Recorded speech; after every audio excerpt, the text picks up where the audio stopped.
Is this thing on? Apparently it is, and that's good because I've got something important to talk about, everyone. Mayorship. You're such a little turd that when you sit in sand, cats try to bury you. Now, the last live stream that we had from Intrepid, they went over some pretty big things, some pretty core systems of the game, nodes. One of the biggest things that they talked about was mayorship. Hate to break it to you, friend, but your balloon's getting ready to pop. And that balloon's full of your own butt toots. Mayor Kash. Now, I like the sound of that. Should I practice my lean back in a chair like a Jarl? Let's talk about the basics of mayorship. In order to do so, we need to cover the basics of nodes. Now, this isn't going to be an in-depth conversation. I only have about 5 minutes. So what we're going to do is we're going to go through it really, really quickly. Nodes, it's important to remember, is the core system in Ashes of Creation. And what they are is they're carefully little tiny place points all throughout Verra. There's going to be 85 regular nodes placed throughout the world, and they are going to create the ebb and flow of life on Verra. Now, around each node is something called a ZOI, or a zone of influence. And the zone of influence affects the node based upon player participation. Well, what is that, Kash? Well, player participation in things like questing, events in the area, things like harvesting or crafting, they are going to help build the node. Now, there's 4 different types of nodes: divine, economic, military, and scientific. I personally think there should be like a 5th type of node, which would make things really interesting. How about like a debauchery node? I don't know, it could be based on whoever has the best ERP guilds, because you know that's going to be a thing in this game.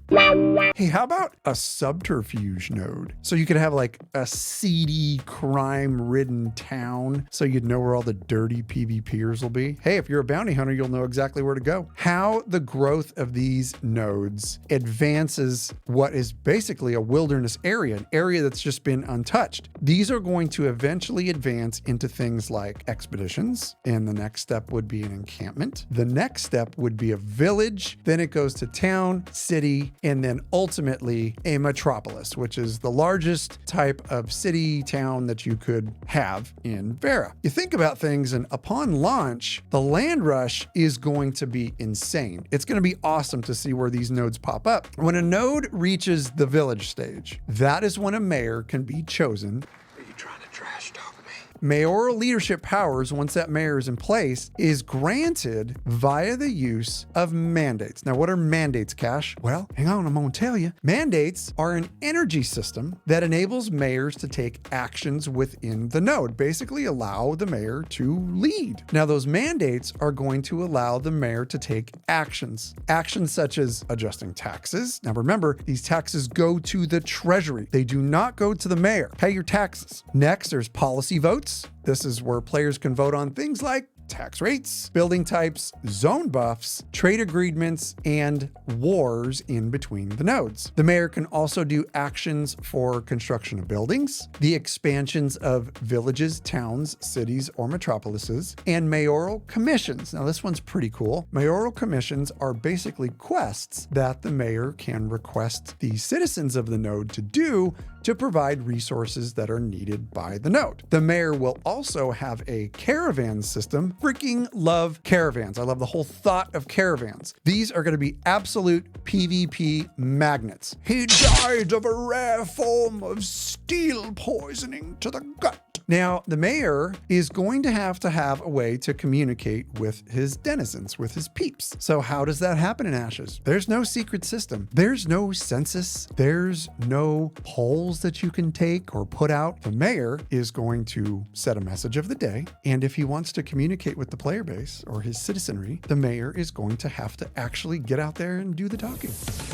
All good citizens, draw near! You're going to have to stand in the square. You're going to have to walk your districts to find out how your folks are. What happens if he's a really poopy mayor?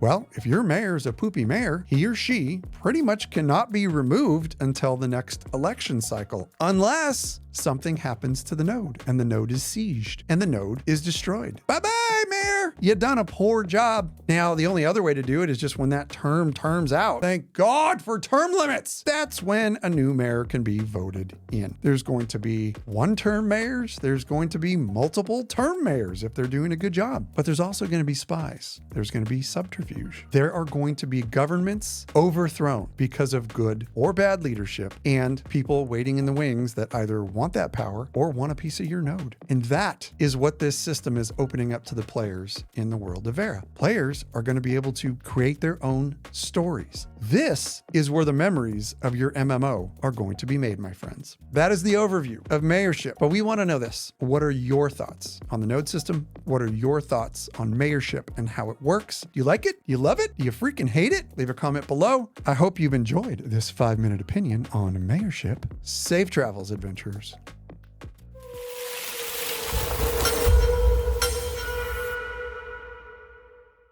Might want to decide whether or not you're going to buy toilet paper or aftershave because your face is like a butt.